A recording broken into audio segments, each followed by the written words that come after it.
sisi pengusaha ya, Undang-Undang Cipta Kerja itu positif. Untuk mengurus perizinan itu karena sudah dibentuk Undang-Undang Cipta Kerja sama DPR, itu lebih mudah.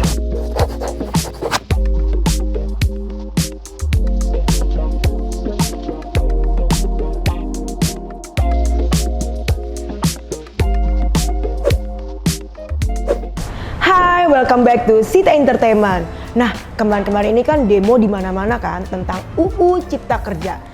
Yuk, hari ini kita bahas bersama teman saya Indah Alex karena dia adalah salah satu penggiat dari UMKM, salah satu womanpreneur yang sukses dan jangan lupa ya usahanya banyak banget. Indah, terima kasih banyak atas waktunya. Boleh ya kali ini kita ngebahas tentang UU Cipta Kerja nih. Karena sorry ya nyontek ya, karena banyak banget yang mau ditanyain.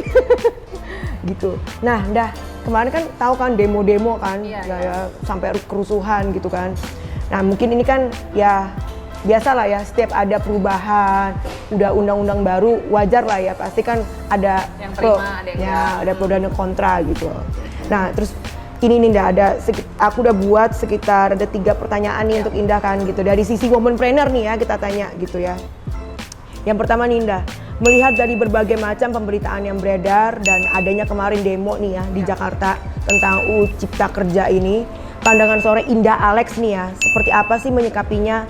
Dan ditambah, kemarin ada Jeffrey Nicole ya, the artis ya, maksudnya artis aja mau turun gitu loh, ya kan? Ada apa nih ya gitu ya, karena kok sampai mau turun demo gitu, menurut Indah nih gimana nih? Kalau dari sisi pengusaha ya, Mbak Sita juga pasti merasakan positif ya. Undang-Undang Cipta Kerja itu positif. Karena kita sebagai pengusaha, saya merasakan sendiri untuk mengurus perizinan itu karena sudah dibentuk Undang-Undang Cipta Kerja sama DPR, itu lebih mudah. Betul. Jadi lebih mudah. Terus yang kedua juga, dulu biasanya kita kalau mengurus surat ini, surat itu, bayar dulu sekian, ngurus ini sekian, capek. Artinya pungutan liar udah hilang. Betul. Ibaratnya korupsi-korupsi kecil-kecil itu udah nggak ada gitu. Sehingga pengusaha kan bisa simpen duitnya untuk yang lebih penting. Betul. Terus yang ketiga itu birokrasi yang panjang dalam sebuah perizinan. Contoh misalkan perizinan kayak jual beli barang ekspor import lah, biasanya kan tuh panjang sekali. Sekarang udah agak lumayan mudah gitu. Kebetulan kita kemarin ngurus ada pengiriman barang ke Arab Saudi, jadi itu udah agak mudah lah gitu. Iya. Terlalu banyak ini. Udah nggak sejelimet dulu lah ya gitu ya. Dulu kan birokrasinya panjang gitu ya, panjang. Kita sebagai pengusaha kan mau investasi takut. Betul. Sekarang kita udah kita buka aja. Nah, memang yang terakhir untuk yang upah tenaga kerja, untuk yang aturan-aturan kepegawaian, memang ada yang sedikit contoh lah mungkin libur untuk cutinya diperkecil gitu. Terus mungkin ada juga kemarin saya baca misalkan 3 bulan dia keluar atau ter-PHK minta pesangon gitu kan. Ya ini kan dari Undang-Undang Cipta Kerja dijelaskan betul bahwa mungkin ada kurun waktu tertentu kayak gitu kan baru diberikan haknya yang full. Betul. Gitu. Jadi menurut saya tergantung kita melihat dari kacamata mana sih. Kalau kita sebagai pekerja pasti kita inginkan lebih, pastilah lumrah. Oh kita juga pernah jadi pekerja, kita pasti pengen punya gaji yang besar, pengen kalau keluar dari sebuah perusahaan kita punya pesangon. Betul. Tapi kalau secara tanpa disadari, jikalau itu saja yang dikedepankan, tapi pengusaha tidak bisa, atau bukan tidak bisa, pengusaha tidak pernah mendapat kesempatan untuk mengembangkan.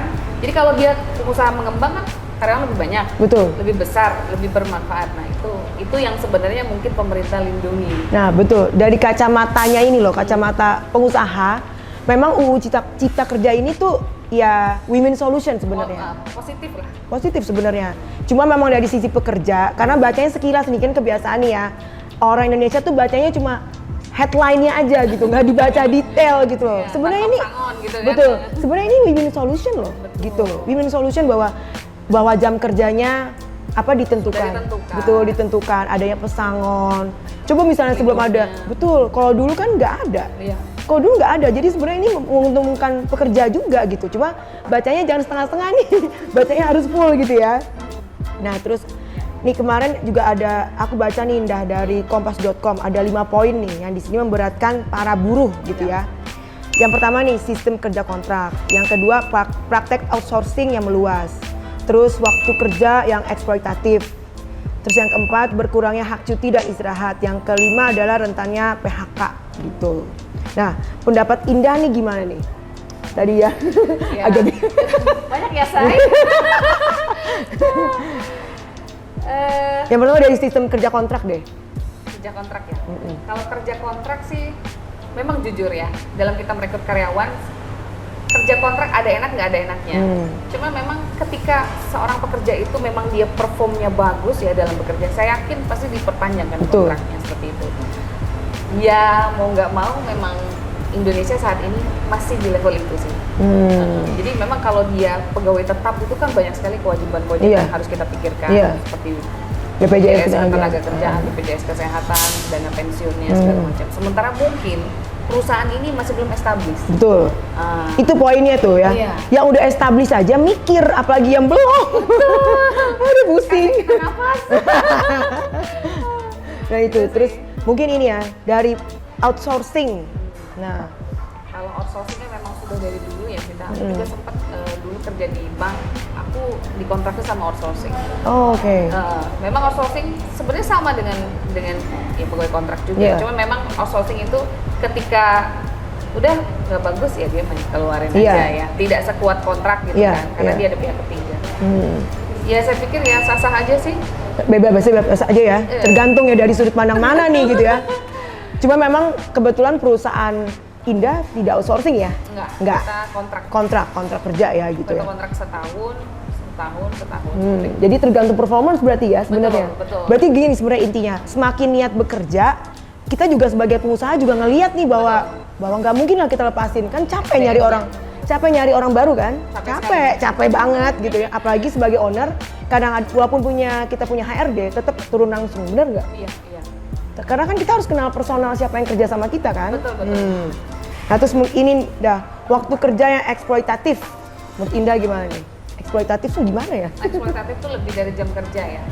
Tapi kalau selama itu dibayarkan untuk uang lemburan sih saya rasa nggak ada masalah. Iya ya. Kan jam kerja juga starting dari 8 jam sih kalau 8. kita Iya. jam kerja. Loh kalau di Indah enak nih. Ini yang ribut-ributin katanya 14 jam. Iya. Gitu. Mungkin di pabrik Di kali ya. bidang tertentu ya. Gimana? Tapi enggak, kalau di tempat saya tetap 8 jam. Lewat dari itu, maksudnya di pabrik pun 8 jam, lewat dari itu udah lembur. Iya. Udah lembur gitu. Karena kan haknya. Kita juga capek kali ya kalau kerja lebih dari 8 jam udah nggak konsentrasi lagi gitu kan. Terus berkurangnya hak cuti dan istirahat. Memang Ya resiko ya. Kan biasanya hak cuti itu 2 minggu ya? Iya, 2 minggu. Selama setahun. Iya, 2 minggu. 2 minggu. Kalau nggak salah, juga ada salah satu di undang-undang kalau pokoknya 1 bulan itu kayak dapat 1 bulan 1 hari gitu ya. Hari libur ya. Ya kalau correct me if I'm wrong gitu ya. Iya. Pokoknya ada 12 hari ya setahun gitu ya. Kalau di usaha kita semuanya sih, mau di hotel, mau di restoran itu ada 1 hari aja libur. Karena kan kalau F&B itu nggak bisa yang namanya banyak libur Betul, ya. betul. Justru orang kayak lebaran malah kita buka gitu. Karena Tapi kan nanti melayani. diganti mungkin kayak hari yang Senin Setelahnya. sampai Kamis mungkin bisa ngambil libur. Iya, setelah ya kan? acaranya, maksudnya setelah lebarannya mereka wajib libur, monggo gitu. iya, Tapi pada iya. saat lebaran nggak bisa karena ada catering keluar, ada dipakai tempat kita gitu. Iya, susah kalau F&B hotel tuh susah memang Iya. gitu. Beda nih kalau saya kan emang garment Iya, kan libur. waktu libur gitu, ngikutin waktunya pemerintah lah gitu. Jadi balik lagi nih ke bidang usahanya gitu kan. Nah terus rentan alami PHK. Bingung nih jawabnya. PHK. Iya, PHK itu biasanya kan perusahaan-perusahaan besar ya. iya. Ya, Perusahaan ya. kecil juga bisa. Ya bisa sih ya. Susah ya. Apalagi karena pandemi ini kan. Pandemi ini kan Sebenarnya kemarin. kalau perusahaan itu sehat sih insya Allah nggak ada PHK. Iya, ya. betul. Sebenarnya tergantung itu kan Iya. bisnisnya.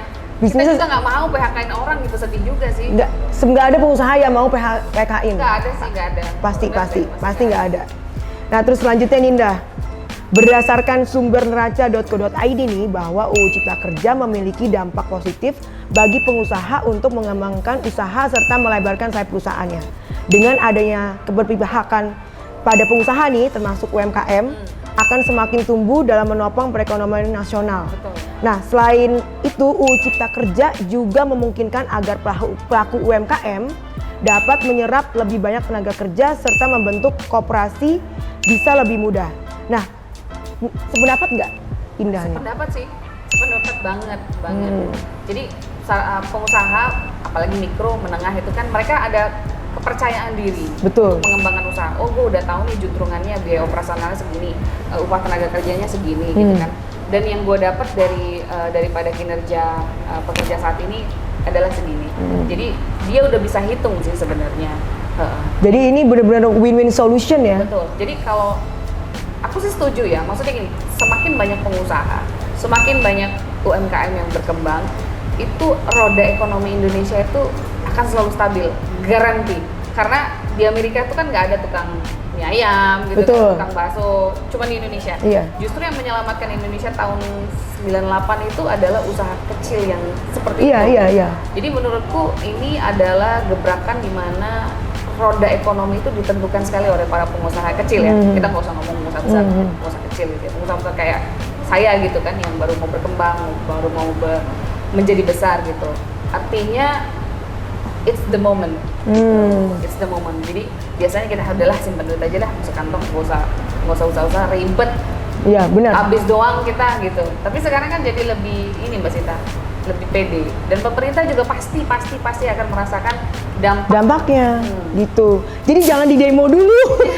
Jangan di demo dulu kalau belum baca the whole thing dari UU Cipta Kerjanya. Jadi karena ini kan menguntungkan bukan cuma pengusahanya loh, tapi pekerjanya juga untung sebenarnya gitu. Makin banyak usaha, makin banyak tenaga kerja yang bisa diserap. Maksudnya Betul, itu sih. betul, dan makin banyak juga nih usaha yang bisa dibuka, Betul, ya kan? Gitu. Nah, mudah-mudahan ya dengan UU Cipta Kerja, ya kan, nantinya banyak nih ya pengusaha yang makin established, pengusaha juga makin banyak, jadi lapangan pekerjaan juga terbuka gitu. Nah, Indah, terima kasih banyak. Sama-sama, Semoga Mbak. bermanfaat untuk terutama generasi Z dan untuk juga nih, ini cocok nih ya, yang nonton nih cocok nih para buruh. Jadi dengerin dulu, baca dulu ya kan, UU Cipta Kerja itu win-win solution kok. Jadi nggak usah ribut-ribut dulu, baca dulu karena ini sebenarnya pemerintah juga sayang sama kalian gitu loh.